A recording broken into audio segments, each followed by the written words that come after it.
What's up, catfish fans? So if y'all hadn't noticed by now, I like to do videos from underneath the boat shed.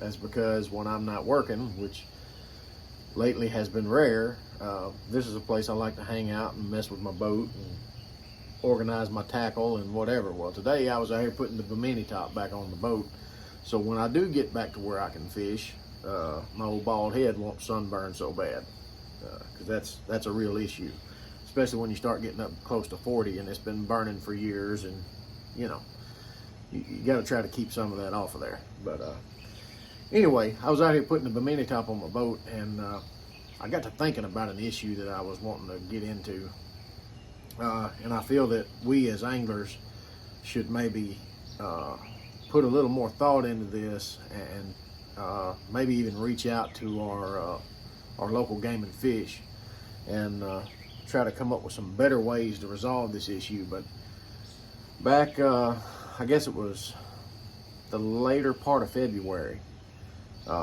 we had a lot of water come in on the Mississippi River, the St. Francis River, all the tributaries. You know, the backwater came in, flooded them. And I was running around fishing a lot of different places that I've always fished, that I've always been on, and you know, familiar water to me for that time of year. But what I noticed this year was a huge increase in Asian carp.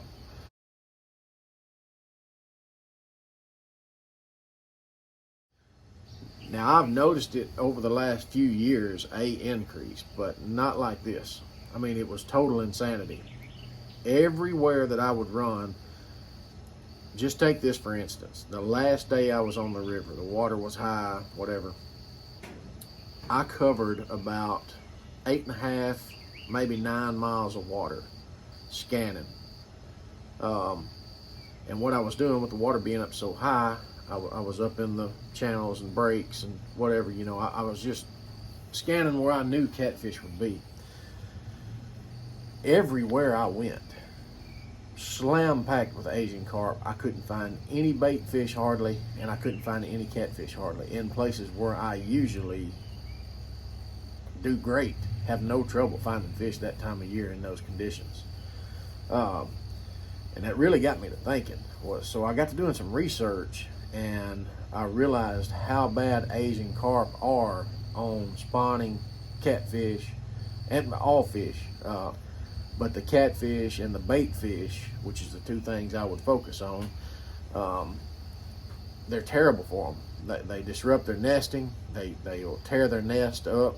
You know, I mean, it's definitely not a good thing.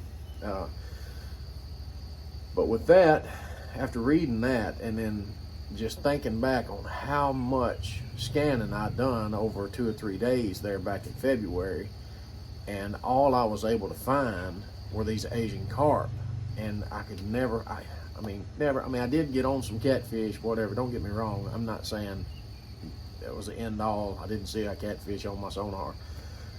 I did get on a few catfish. I did mark a few catfish, but most places where I catch or have caught a lot of catfish in the past, or have done really good catching bait in the past, were just slam loaded with Asian carp.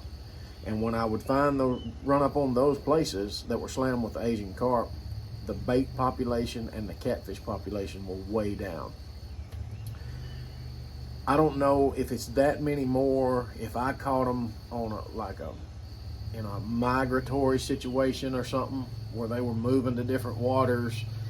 I don't know what it is. I'm not an expert by no means. I don't have a explanation for it.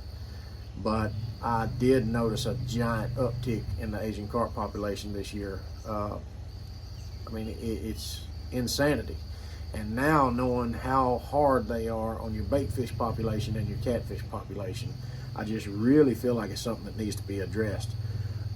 So I would like to see people in the states where Asian carp are a real problem, which I think they've got to be everywhere now. If there's a river, if there's a riverway there, it just seems that they're there now, as far as the guys that I've talked to and whatever. Get in the comments and let me know wherever you're at. Throw it out there where you're at, what waters you're fishing, and let me know if you've got an Asian carp problem.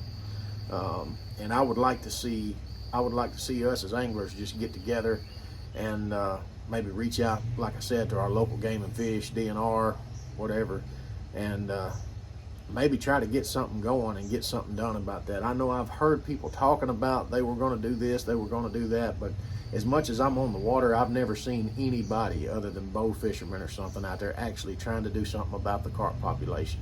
So I'd like to see that happen.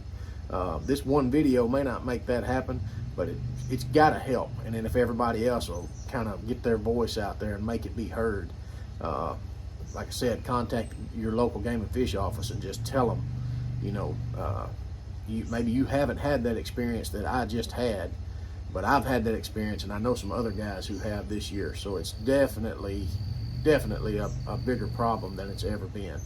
But anyway, that was just a thought that I had and I wanted to cover. Like I said, comment down below where you're from and if you're seeing the carp populations like that. And let's do our part to try to get it under control, get our bait fish back to normal, get our catfishing back to normal. I appreciate it. I'll see you in the next one.